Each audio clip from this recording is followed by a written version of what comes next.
Welcome back to our Wednesday Word. I want to read to you a statistic that hopefully will sober you when you think about persecution and hostility around the world. There's an organization called Open Doors that I've followed for several years, and every year they put out an annual report that details the data behind believers around the world who suffer, who are imprisoned, who are killed for their faith.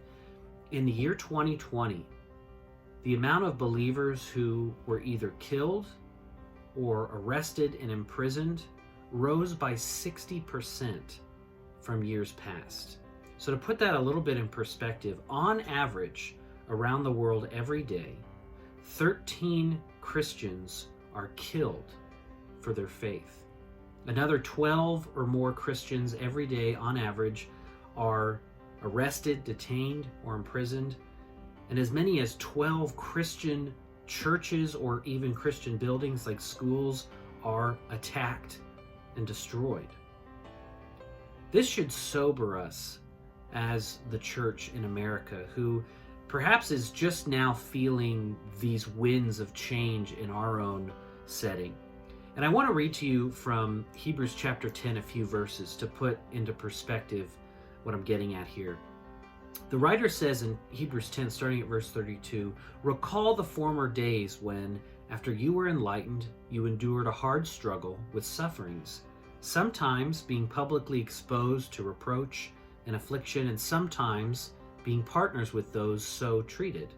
For you had compassion on those in prison, and you joyfully accepted the plundering of your property, since you knew that you yourselves had a better possession and an abiding one.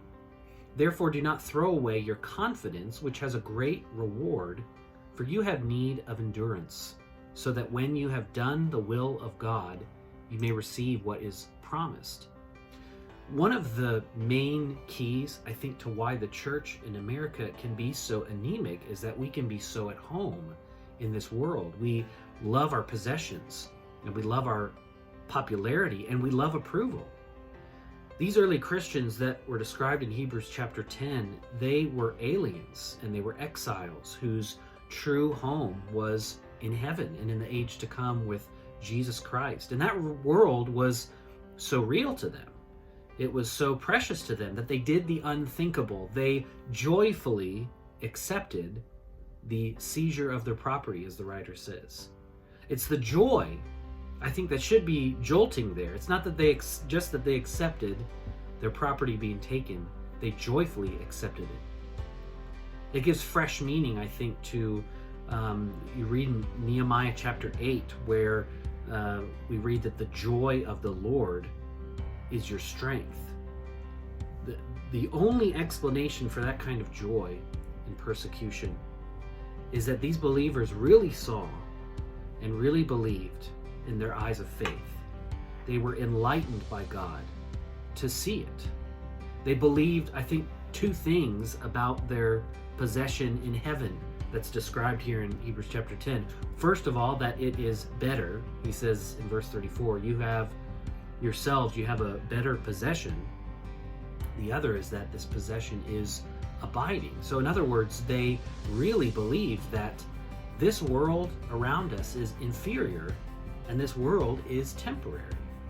The one to come is superior, and not just that, the one to come is eternal. And these were not just words, these were realities. They were so real that when the house and the furniture and the clothes and the books are all burned, the horses are stolen, they knew, verse 34, that word is knowing. They knew that God was actually preparing them for what Paul talks about as being an eternal weight of glory beyond all comparison. They say in unison with Paul, I'm sure, as he wrote in his second letter to the Corinthians, we have nothing, yet we possess everything. And so the key to their joyfully accepting the plundering of their property in the midst of danger and loss was that they simply did not put a lot of stock into this world. This is a living example of what Paul talks about at the beginning of his letter in Colossians, where he says that they've been transferred into the kingdom of God's Son. They passed from death to life. So these people were a living example of lives that are now hidden with Christ in God. So they found the two things that everyone wants, but not in this world. Everybody wants the best happiness possible, and everyone wants the longest happiness possible. And that's what the words better and abiding point to in Hebrews 10. They had a better possession, and they had an abiding one. And the possession that they had was a place at God's side in glory. In your presence, the word says, in your presence is fullness of joy, and at your right hand are pleasures forevermore, full and forever, better and abiding.